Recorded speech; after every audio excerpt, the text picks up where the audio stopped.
All right, kids, you might want to grab a cup of coffee, take a squirt, take a poop, take a walk, whatever you want to do. This might be a long one, so buckle up.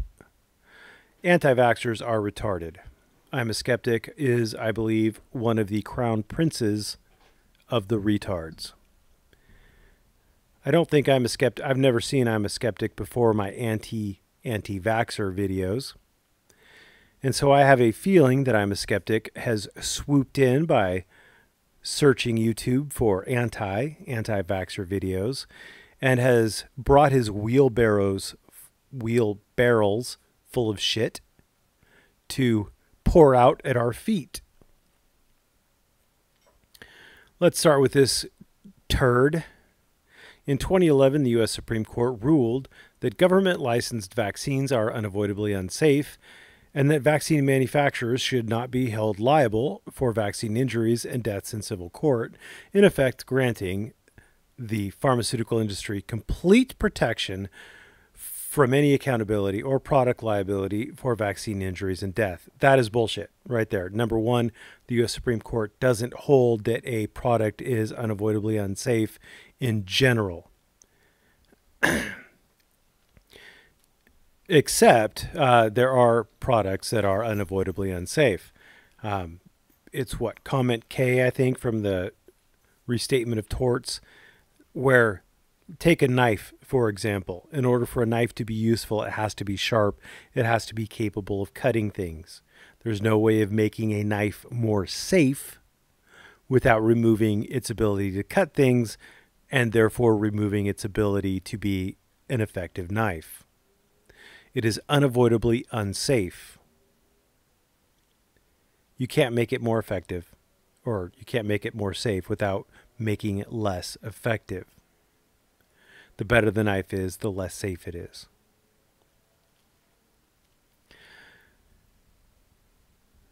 But the U.S. Supreme Court isn't going to determine whether or not something is unsafe, especially a vaccine or a pharmaceutical. They are going to rely on the experts, the people who actually conduct the tests, who do the experiments, who check the data, things like that. It doesn't matter if the Supreme Court says something is or isn't unsafe. It matters what scientists and doctors find. And this is evidence that I'm a Skeptic is a retard. More evidence that I'm a Skeptic is a retard is where he says that vaccine manufacturers should not be held liable for vaccine injuries and deaths in civil court. Because they may be held liable for vaccine injuries and deaths in civil court. They do not have complete protection from any accountability or product liability for vaccine injuries and death. They do not. They do not. They have somewhat more protection because of the nature of the product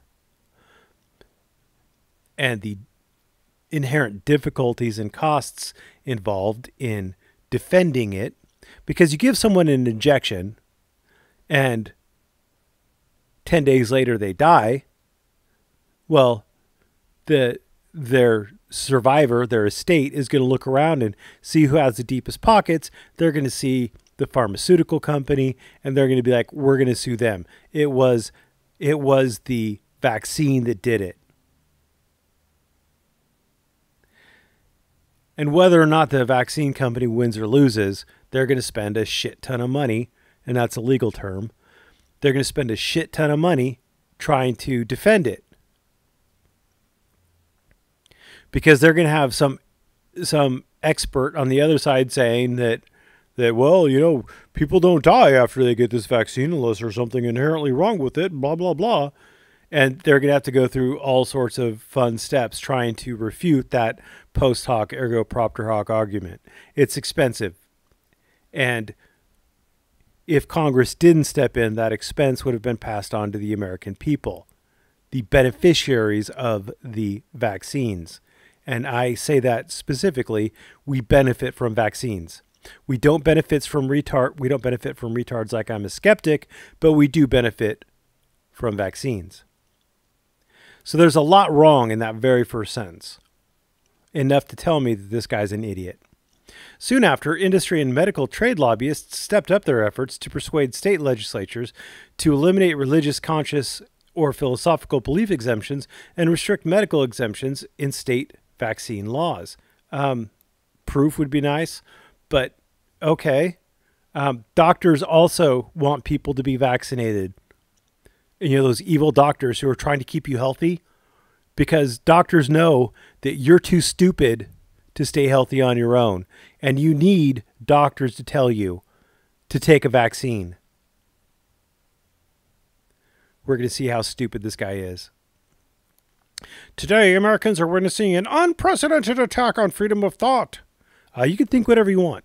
Conscience, you could have whatever conscience you want. And religious belief, you can have whatever religious belief you want when it comes to making informed vaccination decisions. But see, here's the problem. You don't understand what an informed decision is. A 1 in a million chance isn't something that you need to be informed about.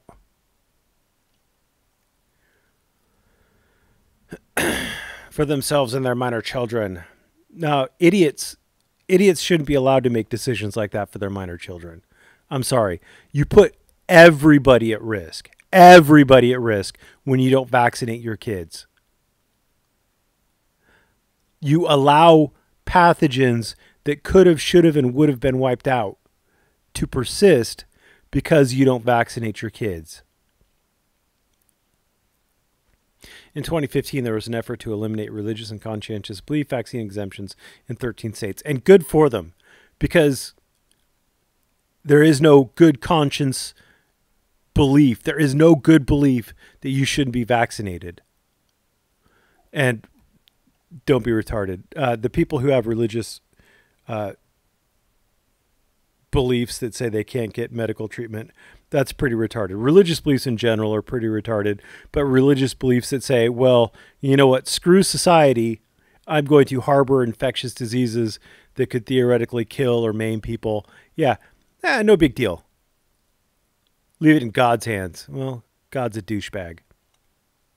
So I call him a liar because he lied that very first sentence, full of lies. Your ad hominem attacks are invalid and irrelevant. No, it's not an ad hominem. You are a liar because you are lying. An ad hominem, short for argumentum ad hominem. Oh, thanks for the definition, dipshit. As an attack on an argument made by attacking the character, motive, or other attributes of the person making the argument, rather than attacking the argument directly. It was a lie, and you are a liar for making the lie of an argument.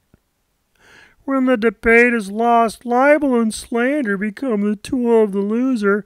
No, you didn't provide any evidence to support any of your claims. You're a liar. You lied. And I point that out. You're a liar. It's not ad hominem. It's directly responding to the statement you made. Now I can add that you're ignorant on how to recognize an ad hominem as well. In order for your ad hominem not to be an ad hominem, you're presuming it's circular reasoning. You're presuming it's an ad hominem from the start. You have to explain what the lie was. No, I don't. No, I don't. You can't make up the rules, dipshit. And provide proof of your claims. No, you have the burden of proof. You made the claims. You're wrong. You're trying to shift the burden of proof on me. Doesn't work that way. You're a liar. You didn't. You're totally vague in your comments. You didn't attack my message. You attacked me. That's an ad hominem attack. You lied. You're a liar. No, dummy. You have to provide proof for your claims. I don't have the burden of proof, retard. I hope you're enjoying this so far. Is this what you believe to be a lie, or do you want me to guess? Now he's going to quote this right here, right? Is this what you believe to be a lie? We haven't seen this quote before. So how could this have been the lie? I'm telling you, this guy's a retard. He's a knuckle-dragging retard. This is the quote from the Supreme Court. Instead of eliminating design defect liability entirely, actually this is a design defect liability, Congress enacted numerous measures to reduce manufacturers' liability exposure.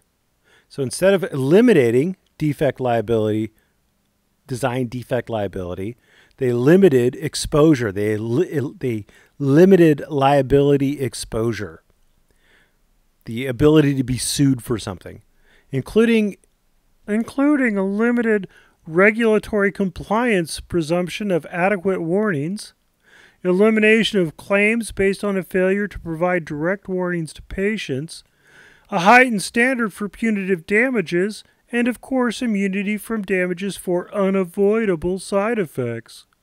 Considered in light of the Vaccine Act as a whole, 22B1's exemption from liability for unavoidably unsafe vaccines is just one of a broader statutory scheme that reflects Congress's careful balance between providing adequate compensation for vaccine-injured children and conferring substantial benefits on vaccine manufacturers to ensure a stable and predictable childhood vaccine supply. The Supreme Court ruled that government-licensed vaccines are unavoidably unsafe. It didn't direct that. It didn't directly support that. It didn't. Congress didn't, or the Supreme Court didn't rule on it here. Well, what about this? That vaccine manufacturers should not be held liable for vaccine injuries and deaths in civil court. Let's see. Congress enacted numerous measures to reduce manufacturers' liability exposure. They reduce their exposure. Is it gone? No. So that's still not supported. In effect, granting the pharmaceutical industry complete protection. Complete protection. Let's see. Complete protection. No. Now, to add insult and injury, insult to injury. Sure, we'll go there. This right here. Oh, did I already give it away? Punitive damages. Sotomayor J. dissenting. Instead of eliminating design defect liability entirely, Congress enacted numerous measures to reduce manufacturers' liability exposure. This is what he is quoting. He's retarded. He's quoting from a dissenting opinion. Congratulations, you're a moron. That's proof of corruption when physicians aren't even required to give direct warnings or risks of vaccines to patients. It's a clear violation of informed consent. Informed consent is a state. It is a state kind of deal. Let's see, Control F.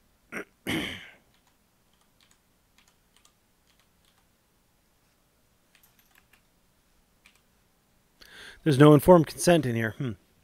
Well, that is because it is a state deal. This is the California Civil Jury Instructions, their 2018 one, medical negligence. Informed consent, there's a definition of it. A patient's consent to a medical procedure must be informed. A patient gives informed consent only after the insert name of medical practitioner has adequately explained the proposed treatment or procedure. A practitioner must explain the likelihood of success and the risks of agreeing to a medical procedure in a language that the patient can understand. A medical practitioner must give the patient as much information as he or she needs to make an informed decision, including any risk that a reasonable person would consider important in dealing or in deciding to have the proposed treatment or procedure, and any other information skilled practitioners would disclose to the patient under the same or similar circumstances. The patient must be told about any risk of death or serious injury or significant potential complications that may occur if the procedure is performed. A medical practitioner is not required to explain minor risks that are not likely to occur. Minor risks that aren't likely to occur.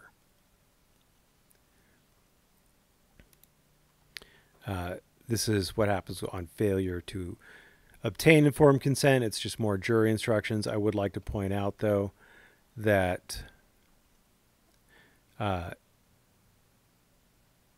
objective test required of a plaintiff does not prevent the defendant physician from showing, by way of defense, that even though a reasonably prudent person might not have undergone the procedure if properly informed of perils, this particular plaintiff would still have consented to the procedure. That's not what I wanted to read.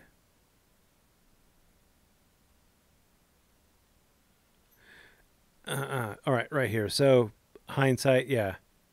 Thus, an objective test is preferable, i.e., what would a prudent person in the patient's position have decided if adequately informed on all the perils? And let's see, there was something I wanted to read in here.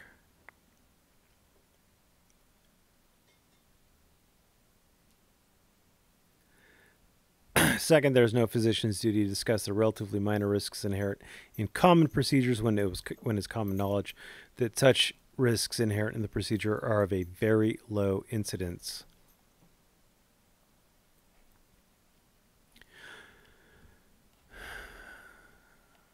There was also something else I was going to read in here, but I don't think it's really important. You get the kind of idea. It is incredibly rare that death is a result. Most of the symptoms you get are relatively minor, like soreness or redness around the injection site, things like that. And this is for all. This is for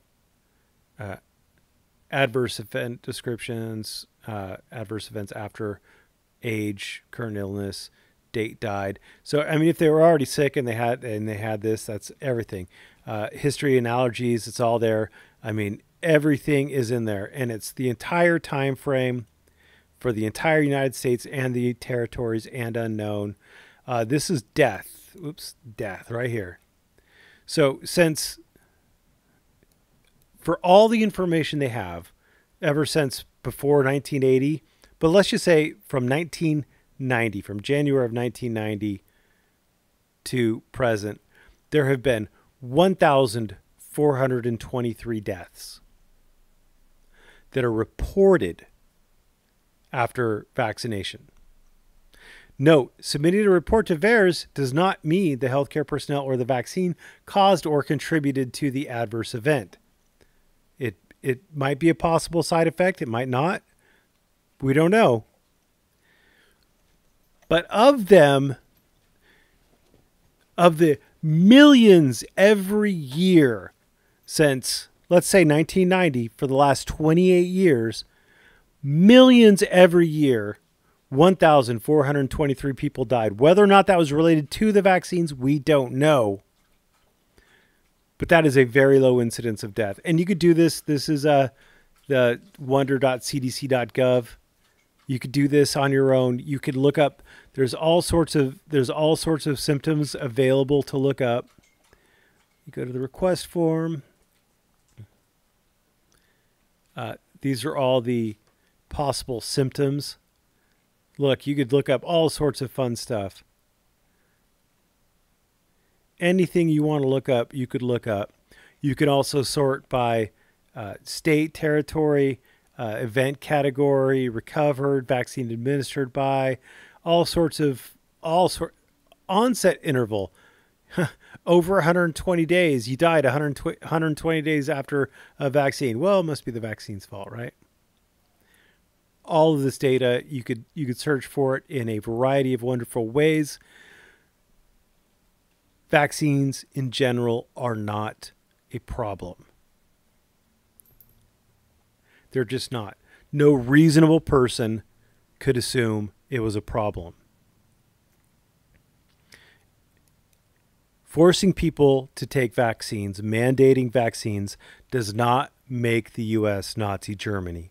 We're not rounding up Jews and putting them in concentration camps.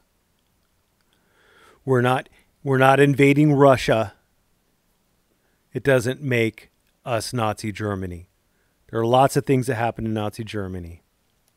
And by the way, even in the actual opinion, the discussion of the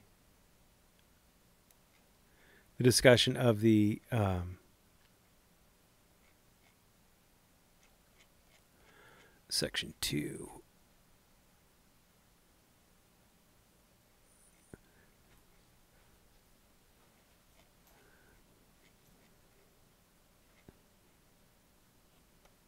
We're in concurring.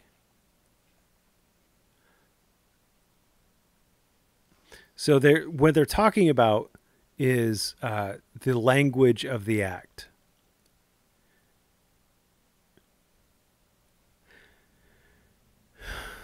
they're talking about the language of the act in the, oh, that's a concurring opinion. I don't want the concurring opinion.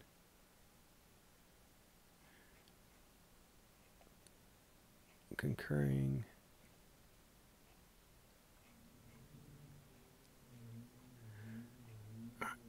Sorry.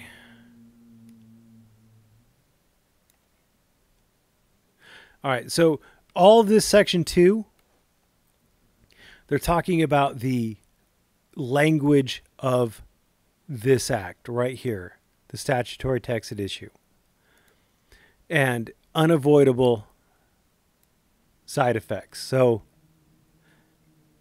they're basically what this act did is that if the injury or death resulted from side effects that were unavoidable, even if the vaccine was properly prepared and was accompanied by proper directions and warnings, then you can't sue on that. But you can sue on, there's 2 other ways that you can sue.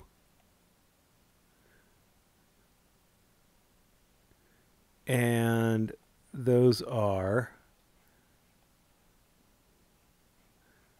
there's 3 bases normally, and it just eliminated 1.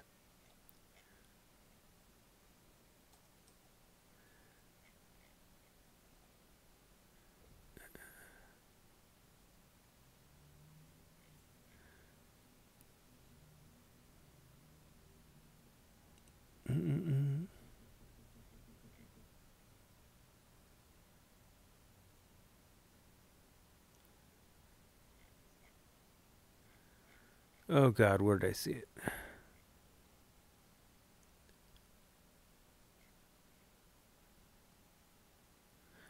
All right, so there's three grounds for product liability.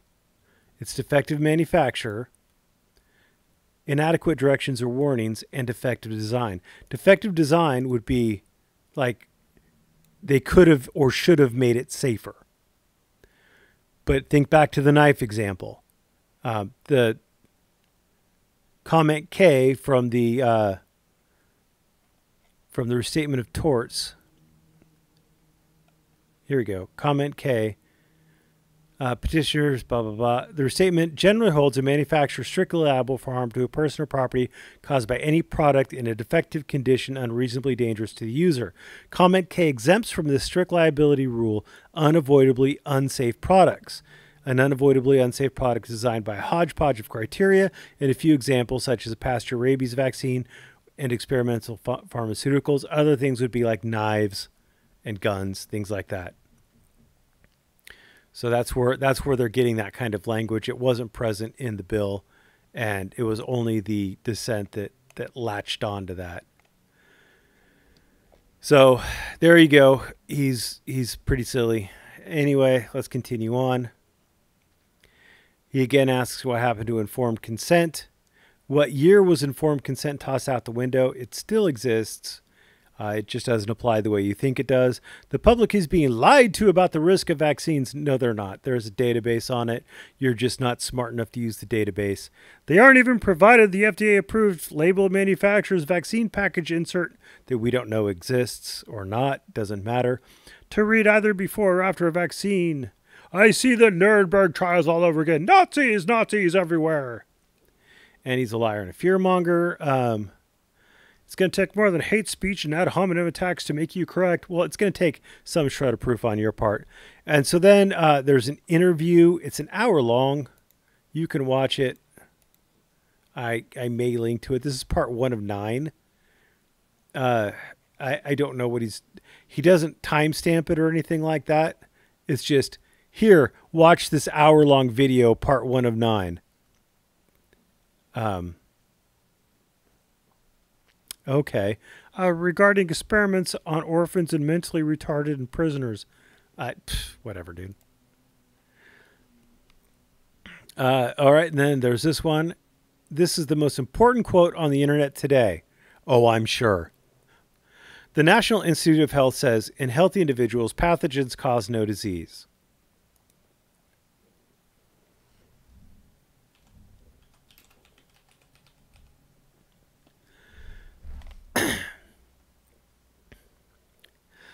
In healthy individuals, however, pathogens causing disease, they just simply coexist with their host and the rest of the human microbiome, the collection of all microorganisms living in the human body.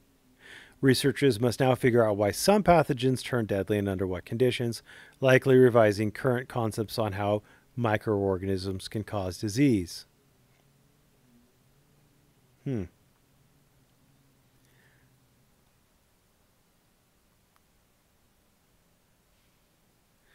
So they're looking at the microorganismal genre in healthy adults. But that doesn't mean that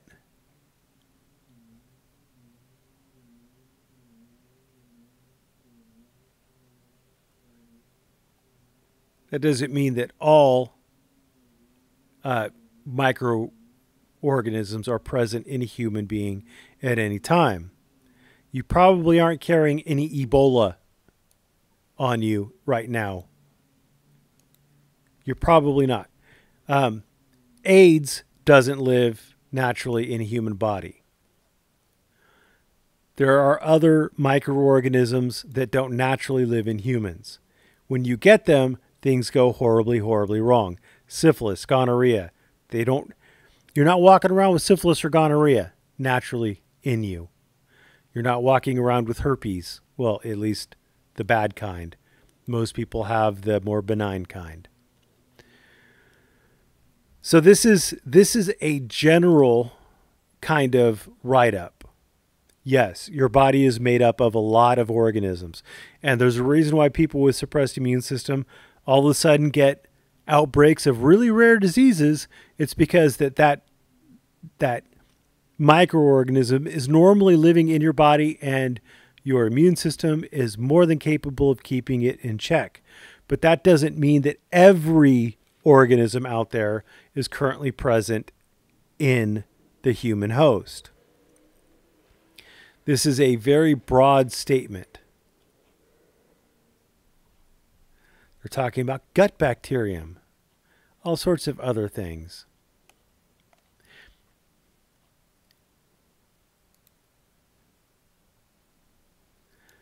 So it doesn't mean that just because you have a lot of bacteria in your body, that doesn't mean that you're safe from whooping cough or smallpox. Okay, here's more. Here's the real reason why, in quotes, health officials, the American Academy of Pediatricians and their member pediatricians pressure parents into vaccinating their children. It's not about keeping your child healthy. It's about the money. That is probably wrong.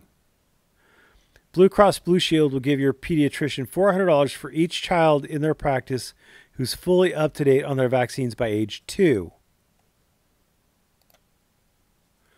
Oh, wait, this is whale.to? That's not the official one. Let's look at the Performance Recognition Manual. And also, you'll probably have to explain to me why they also immunize kids who aren't on Blue Cross Blue Shield.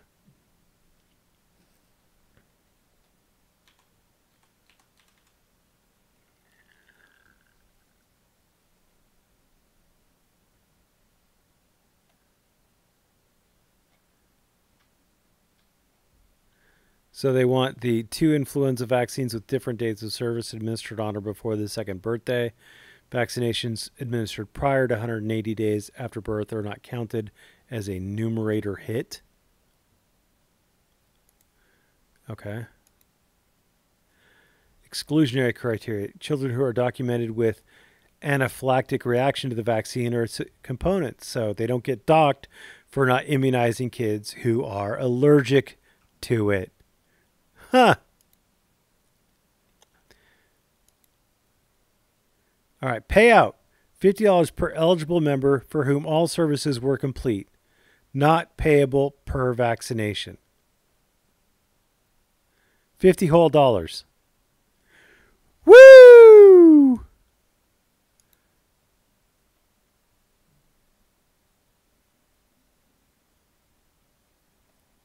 $50 whole dollars. Oh, Lord have mercy. It's all about the money. Follow the money, kids. He's retarded. What else we got? Be sure and tell folks how vaccine-induced encephalogy can lead to diagnosis of autism in their child.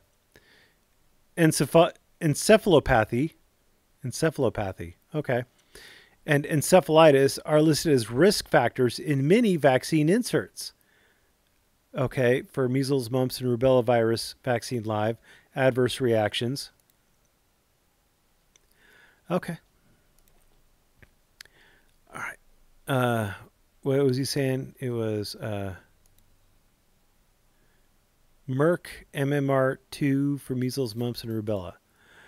All right. Group by results. And let's see, search. Because we could do this. ENCEPHALITIS. I wonder if I'm close.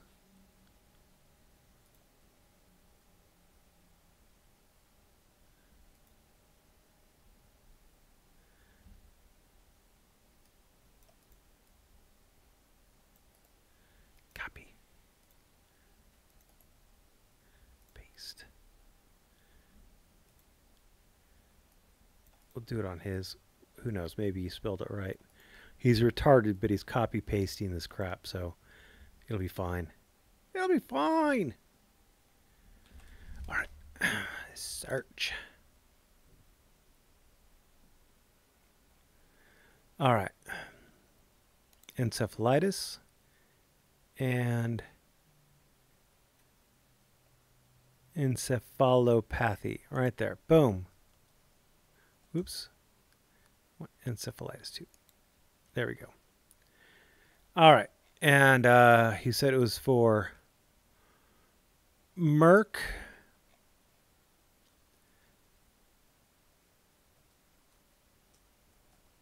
Mumps and rubella. I think that was what it was, right? Mumps and rubella. Measles, mumps, and rubella vaccine live.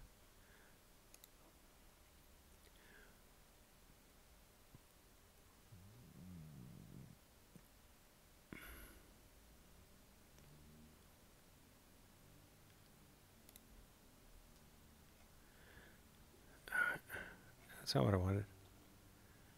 All right. Do.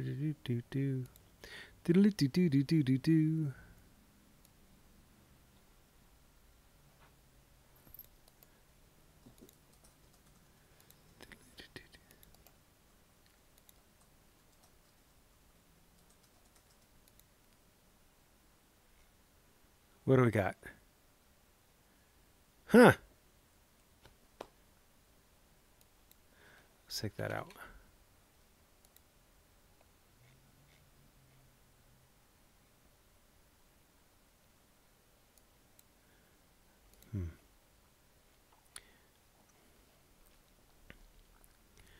Well, let's do the measles.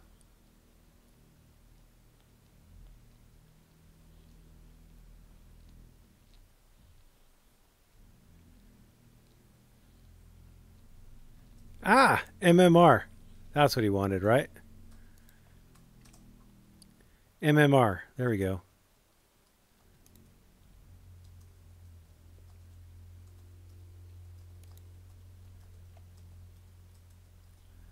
There's an MMR too.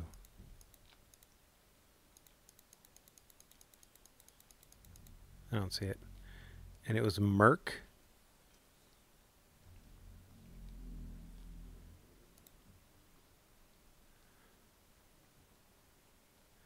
That looks good. All right. And send. 216 whole total events. 216 total. No, apparently somebody got. So there's 216 events. Somebody got encephalitis and encephalopathy at the same time because they add up. So there's 216 total events. You can see it right there. How many kids in the last 28 years do you think have been given the Merck MMR vaccine? How many kids are born in the U.S. a year? Kids born in the U.S. every year.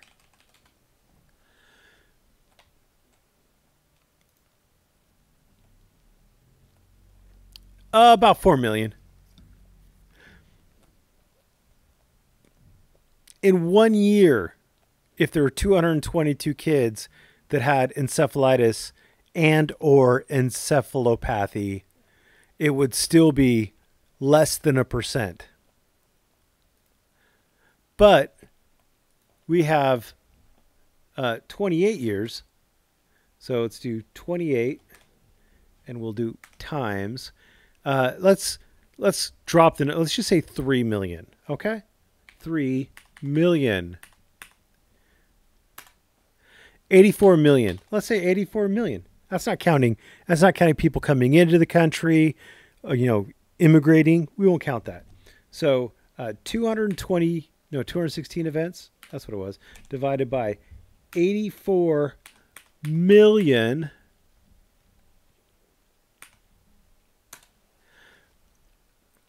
To the -6. To the -6. That's 0.00025. So if you drop 2 off, it'd be 0.00025%. Come on. Come on. Ridiculous. It's not an issue, dude. It's not an issue. Well, I'm sure for the parents of those 216 kids, it was a terrible issue.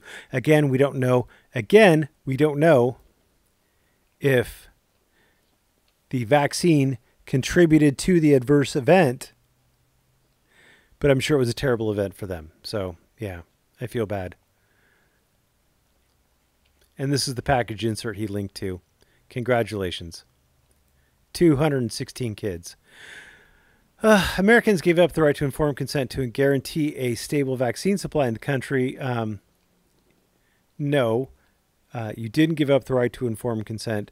But yes, there were concessions made to guarantee a stable vaccine supply in the country, and it's worth it. No one has to tell you what the risks of vaccines are. Not the physicians, not the vaccine industry. Informed consent is gone. Yes, because the risks are almost nil. You can't get much closer to nil than that. Oh, I skipped. And then the quote, this is again from the same Supreme Court opinion, or did I? Oh no, he did the same thing twice. He just edited. He added on, America was literally sold down the river for vaccines. No. You're wrong. You're stupid and you're wrong. And what did I say originally? It was something about you being a liar and a fearmonger. Can we see that now? A liar and a fearmonger. Another one of these hour-long the Stanley Plotkin. I don't know. It's retarded. I'm a skeptic. You're retarded. You should feel bad. You should probably stop. You should learn how to share links to. So instead of sharing that big, long, nasty thing, you could have just clicked this little button and it would have given you a nice short link. You retard. But you're welcome. Anyway, thank you very much for watching. I do apologize for dropping the R word, but I think I'm a skeptic merited it because he's retarded, and maybe he was given too many vaccines, and maybe he's the poor retarded kid who is one of the very few people who have actually been harmed by vaccines. Maybe I should feel bad for him, but I don't, because he should stop drooling all over my channel. Thanks for watching, and have a great evening.